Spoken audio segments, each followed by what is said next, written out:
Well, good morning and welcome back to the channel. As you can see, it is a very sunny one, and I thought I'd take advantage of coming up here because the lakes have only recently thawed out. They've been frozen for probably a week or so, and it's actually quite nice, quite warm, and it's not a bad time to be out. But I'm up here on a Saturday. This is my local club lake and there is no one up here at all, so I've got the whole lake to myself, which is a good and a bad thing because I'm spoiled for choice. So today I'm going to be fishing for pretty much anything that swims, a whole variety of species, but I do want to do a little bit of perch fishing as well. And I've got a drop shot rod with me, which I haven't really done much of in the past, but I quite fancy giving it a little go. But to start with, I've got a couple of pints of maggots, I've got some lobworms as well, and apparently this lake has got quite a few silvers in here. I know there's a lot of small carp as well, so I'm pretty much just going to try and get a few fish under my belt, and then if I've had quite a successful day, then I'll spend a little bit of time walking about with a drop shot and try and catch some perch. So I've got to choose a swim now, haven't I? Every one of them is like full of snags. There's so many options, so I'm going to do a couple of laps around, see if I see much happening, and then settle on a swim.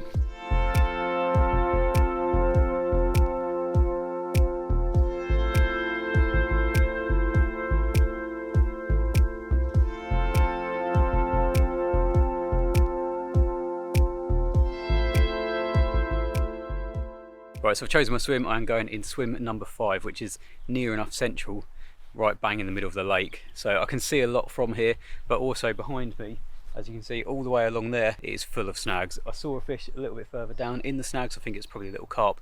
As I was walking around, it just crashed out. And yeah, snags are going to hold fish all year round, but especially in winter as well. They look for a little bit of warmth, so they're going to be somewhere like that where you've got quite thick, heavy snags. So I'm going to start in this swim, probably get a maggot feeder out to start with and just ping it along the snag, see what happens and go from there really. So the rod's out, and like I say, I'm doing a little bit of maggot feeding to start with. So I've got a very small maggot feeder. I think it's one of the Preston ICM ones, so they're all changeable. Darren got me onto that. They're really good. You can change from maggot feeder to a little method feeder or to a little lead or anything. It all uses the same system where you just slide it up the line, take it off, and then slide the new one back on, so you don't have to be cutting and retying knots and things like that. And that is a bite.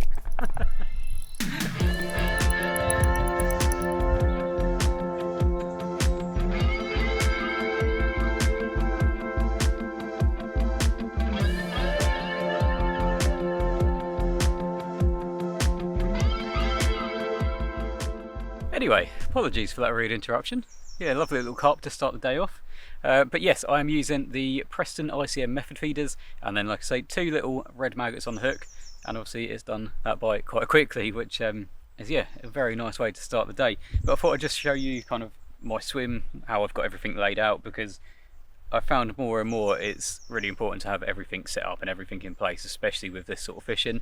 When carp fishing, you've got a little bit more time and that sort of thing, but something like this is a bit more on the go, so you need everything to hand. So obviously I've got the rod right next to me, literally right next to my chair, so if I do get a bite I can grab it quickly. Then I've got all my bait and everything like that really close as well, so I've got maggots just in front of me here. I've got my net to hand, so if I do obviously catch something, I can easily just net it from here instead of walking halfway up and down the bank. I've got a few bits here on my bait bucket, so I've got a catapult, a little disgorger, I've got some forceps just in case I get something a bit bigger and it goes a bit deeper, a little towel, and then some lobworms as well. And that's pretty much everything set up, but I know that I've got everything I could possibly need to hand, so I think it's important to get everything in place. If you are enjoying the content on this channel, then please do subscribe to it. It does us a massive favour. Like the video and put a comment below if you want to see us doing different aspects of fishing, what you like about the channel, what you'd like to see different. Then please do get involved, because obviously between myself, Shane and Darren, we all fish in completely different ways, fish for completely different species, so it'd be really cool to hear some feedback of what you like, what you don't like, what you want to see and what you don't want to see. Anyway, back to the video. So one of the standout things that we have found in the comments of this channel so far is wanting to know a little bit about licenses and tickets and things like that. So like I mentioned earlier, I'm at a club lake. You've basically got 3 different types of lake setup. So you've got a day ticket, which is basically accessible for anyone. Anyone can turn up, pay their money and fish. You've got club lakes, which is you basically have a yearly membership. So most of them are just a one-off payment. You pay for the year, usually quite cheap as well, and then you can go as much or as little as you want. Sometimes they run a little bit differently, where you pay a sign up fee, and then you might go into a tackle shop and pay £3 or £4 for a day or something like that. But that is club lakes. They're more accessible, not as accessible as day tickets, because like I say, you've got to already be a member, but normally pretty much anyone can join, and as long as there's still space and availability. But usually clubs are quite big, they have a few hundred members, that sort of thing. It depends on how many waters and whatever. But then the third type of lake is a syndicate lake, and these are usually a little bit harder to get into. Sometimes there's waiting lists, sometimes it's more who you know than anything, but usually that is more for big carp fishing, more so than silver fishing or match fishing and things like that. So they're the three main different types of lake, but with each of those types of lake you do need a rod license. And so basically anytime you go fishing, if it's freshwater, you need a rod license. Even on private land, in theory, you should still have a rod license as well, even with the owner's permission, because it's all to do with the Environment Agency. So you can buy these directly from the government website. If you literally search buy fishing rod license, the government website will come up, and then you can buy different types of these again. So I think you can buy either a 1-day license, so if you don't go that regularly, it's worth just buying a 1-day one. I think it's only a few quid for the day. You can buy a 8-day license, which if you're obviously planning on doing a few days in a row but you don't fish that regularly again, then it's worth doing that. Or you can buy a year license, which obviously works out the best value. I think it's about 30 quid if you're fishing up to 2 rods, or there is now a 3-rod license, which I think is about 45. Prices might have changed a little bit from last year, but I think that's what they were about last year. So basically, turning up to a lake, you need to have your rod license first. That is a must. And then if you're turning up to a club lake, you might be able to turn up for free and not fish and not pay like I have done today. So obviously it hasn't cost me anything to actually come here today, because I've already got the rod license and I've already paid for my club ticket. Or if you turn up to a day ticket, then you need your rod license and you need some money with you to pay for the day ticket. Obviously all lakes are completely different. Some will take cards, some will take cash only, but it's worth having a bit of cash as well as your card, just in case, because a lot of day tickets are quite old school sort of lakes, and yeah, they probably only take cash, so bear that in mind. But yeah, I thought I'd just quickly run through a few of the different scenarios which will probably cover you for any lakes that you might come up against.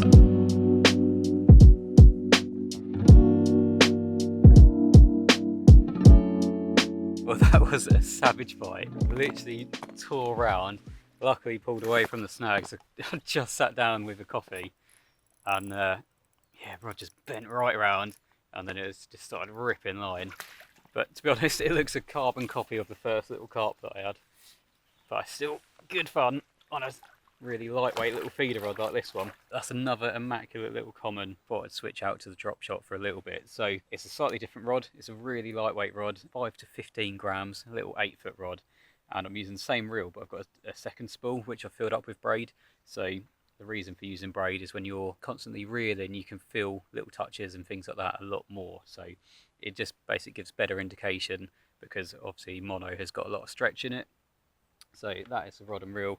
And then the actual setup, basically have about 1.5 foot of fluorocarbon hook link, and then down the end you've got a tiny little drop shot weight, and that you can actually move around. So it's on like a weird, it's not a swivel, but like almost a bit of a clamp, so you can move it up and down the line depending on how high or low you want your little bait to be. So I've got it about probably 8 inches from the bait, and then I've just got a little fake kind of jellyfish attached onto a size 8. It's actually a drop shot hook, so it's what I was using in the previous perch video. It's quite a thin gauge, but obviously that means that the thinner the gauge, obviously in theory the sharper it will be. And then yeah, just a little jellyfish, which obviously looks like an injured fish when you're reeling it through the water. So I'm going to try it in a few different swims, probably give it about an hour in multiple swims, just to see if anything will happen this way. But in the meantime, I'm going to put a few more maggots and things like that out in this swim that I'm actually in, just so then if nothing happens with this, I can go back to doing a bit of feeder fishing, or maybe put a float out or something like that.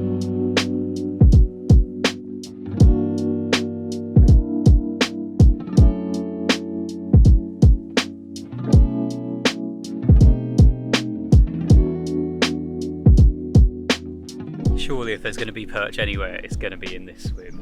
It's dark, it's dingy, the wind's pushing in, it's all the sunlight's blocked out, there's snags both sides. I think if we're going to get one, it could be in here.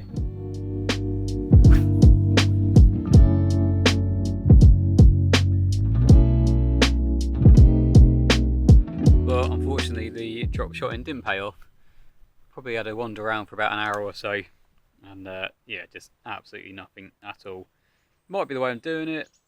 I'm sure there's quite a technique to how to actually kind of jig it and that sort of thing as you're reeling through the swim. But yeah, unfortunately it didn't pay off. So I'm back in my swim.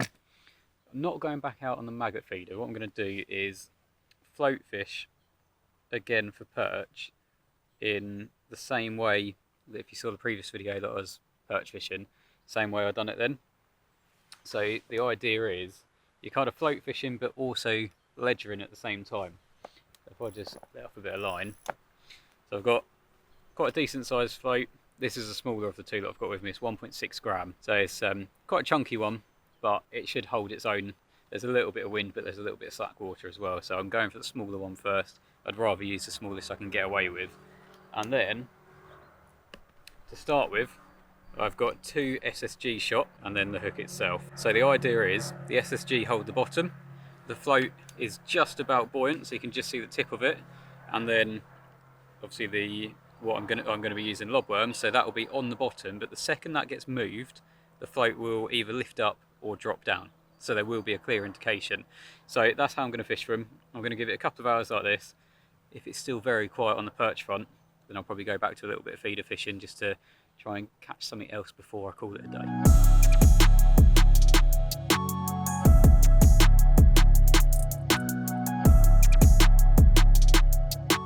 Right, new plan. The float fish lobworm hasn't worked. Haven't had a sniff on it at all.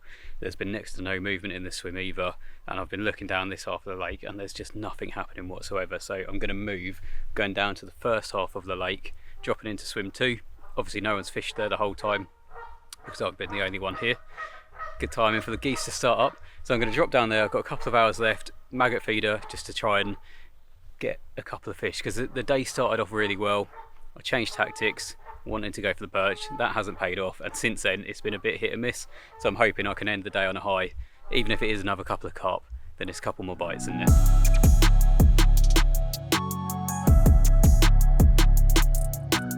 Right, all settled in swim number 2 of the day. It's quite nice actually. I'm tucked away in the shade a little bit. I've still got the sun just over there. It's starting to drop a little bit. I've had it in my eyes all day. And yeah, it wouldn't surprise me if I am actually sunburnt. The rod's out. I've put a few pouches of maggot out there, so I'm hoping it's going to pay off. There's really nice snags to the left of me, and there's a couple to the right as well, but the left hand side, they come out about 20 foot, so there's got to be fish holding in there. And if it starts being really productive, then I might put the worms back on, and because I mean it does look a good swim for perch, and obviously with the light starting to drop, it would be a good time to try and target them. But like I said before moving, I'll be happy if I can just get a couple of bites from something and then head home.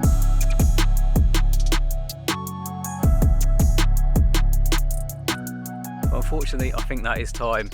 It never happened since moving swim.